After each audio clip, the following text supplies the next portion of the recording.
नमस्कार सर्वांचे विद्यार्थ्यांनो, चला तर आज आपण परीक्षेमधील येणारा महत्त्वाचा घटक मराठी म्हणी पाहणार आहोत। चला तर मग तुमचा वेळ न वाया घालवता पहिली म्हण पाहूयात। घरचे झाले थोडे, व्याहाने धाडले घोडे। चला या म्हणीचा अर्थ देखील पाहूयात। स्वतःच्या कामाचा व्याप अतोनात असताना दुसऱ्याने आपलेही काम लादणे। पुढील म्हण आहे, कुत्र्याचे शेपूट नळीत घातले तरी वाकडे ते वाकडेच। चला या म्हणीचा देखील अर्थ पाहूयात।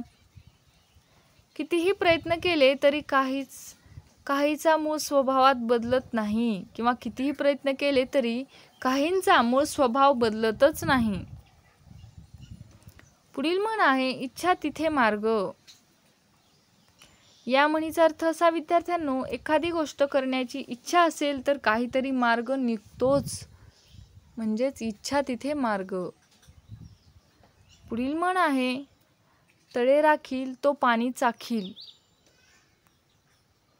या म्हणीचा अर्थ असा, आपल्याकडे सोपविलेल्या कामाचा थोडाफार लाभ मिळवण्याची प्रत्येकाची प्रवृत्ती असते। पुढील म्हण 5वी, 36चा आकडा। या म्हणीचा अर्थ असा, विरुद्ध मत असणे। पुढील म्हण आहे 6वी। या म्हणीचा ही म्हण आहे, घर पाहावे बांधून लग्न पाहावे करून। या म्हणीचा अर्थ असा विद्यार्थ्यांनो, अनुभवाने माणूस शहाणा होतो। अनुभवाशिवाय माणूस शहाणा होत नाही विद्यार्थ्यांनो। पुढील म्हण आहे 7वी, कुंपणाने शेत खाल्ले तर दाद न्यावी कुणाकडे। कुंपणाने शेत खाल्ले या म्हणीचा अर्थ चला पाहूया। रखवालदारानेच विश्वासघात करून चोरी करणे। पुढील म्हण 8वी, उठता लाथ बसता बुक्की। या म्हणीचा अर्थ असा विद्यार्थ्यांनो, प्रत्येक कृत्याबद्दल अद्दल घडविण्यासाठी पुन्हा पुन्हा शिक्षा करणे। पुढील म्हण विद्यार्थ्यांनो 9वी,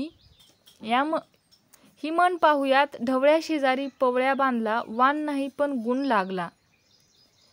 या म्हणीचा अर्थ असा विद्यार्थ्यांनो, वाईट माणसाच्या सहवासामध्ये चांगला माणूसही बिघडतो।